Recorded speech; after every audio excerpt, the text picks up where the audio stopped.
Very big welcome to you, my dear Scorpio. So today is your day. You're getting the new moon.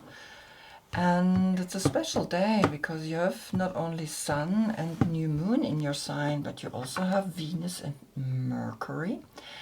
And you have Lilith in your sign. You have quite here a strong energy for you to be able to let go. And the Four of Swords is Jupiter in Libra.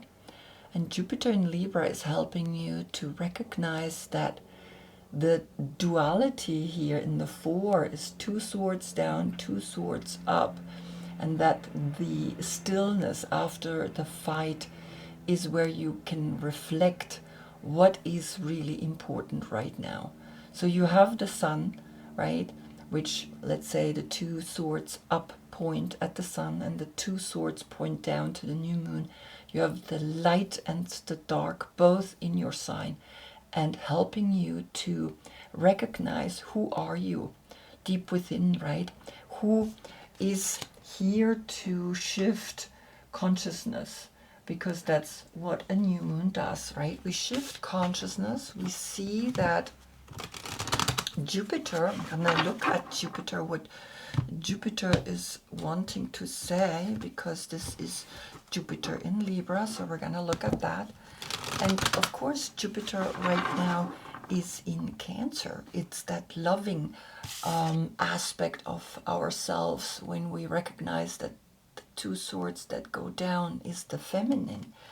And Cancer is a water sign like you, right? And so we're going to see what Jupiter is wanting to say to you. And also the way I place the card, right? I just place it. So we're going to the right. So after the meditation, you have realized something. You have realized that no rain today is letting you know that you have understood that when there is rain, you accept it. And when there is sun, you accept it. You accept two swords down, it's the exhale. You accept two swords up, is the inhale. And the cycle is happening here. So here we have the 37. The 3 is the Empress, right? Venus. And the 7 is the Chariot, the success. The 10 results. And the 10 is always that new cycle that you are ready to take on after this new moon. Then you going out again. Right now, this is the time to go within. It's a time of reflection. It's a time of being with yourself. That's why the meditation has come up. And so the 10 and the 4 is the 14. There's temperance, saying everything is in an equilibrium. Exhale, inhale, right? And so then the 5 appears, and the 5 is that human aspect in us that says, well, I have understood that I, as a human being, are ready to receive the information. The 5 is always, then you have realized something on a quite deep spiritual level, and you can then become a teacher. That's what the Hierophant is, right? The Hierophant is the high priest, and that's where you teaching others that you have understood something alone through this card, right?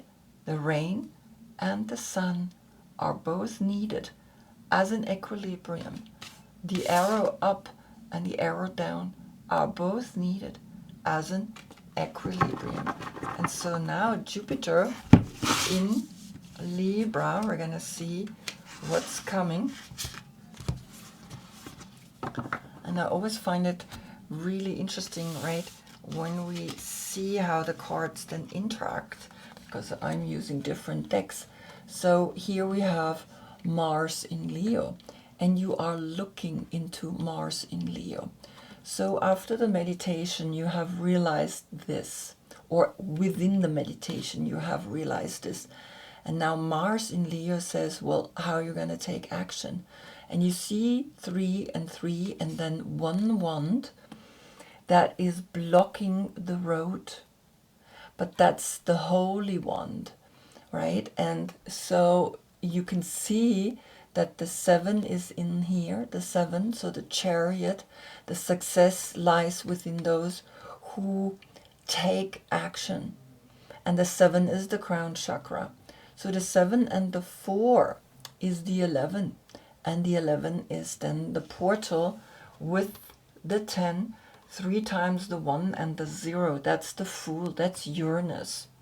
And Uranus right now has moved back into Taurus. And Taurus is opposite of you, my dear Scorpio. So what is it that you want to bring into this world? And what is it that you feel today is coming to you so that you can step forward and teach the teaching, right? Or walk the talk. And I think this is at the core of this message, is that you have to meditate to realize how everything is interconnected, and that this one wand is not gonna stop you, right? Because this is giving you courage, this gives you strength to take on the next step. And Mars right now is in Sagittarius, and Sagittarius is the one that takes action. So you have Leo in here and Sagittarius, right?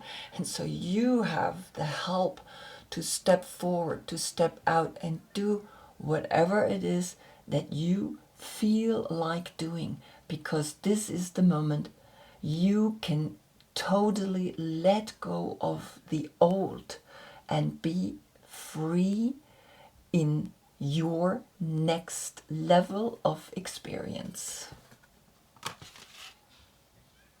Wow. I hope I see you in the next reading. That's when we get the Sun in Sagittarius. Sagittarius, right, is then the archer, is the one that aims out and says, well, here, this blockage is not gonna happen to me. I'm gonna take that action out and do what I do best. And so I thank you very much for being with me, and I wish you, of course, a beautiful new moon ceremony. Namaste.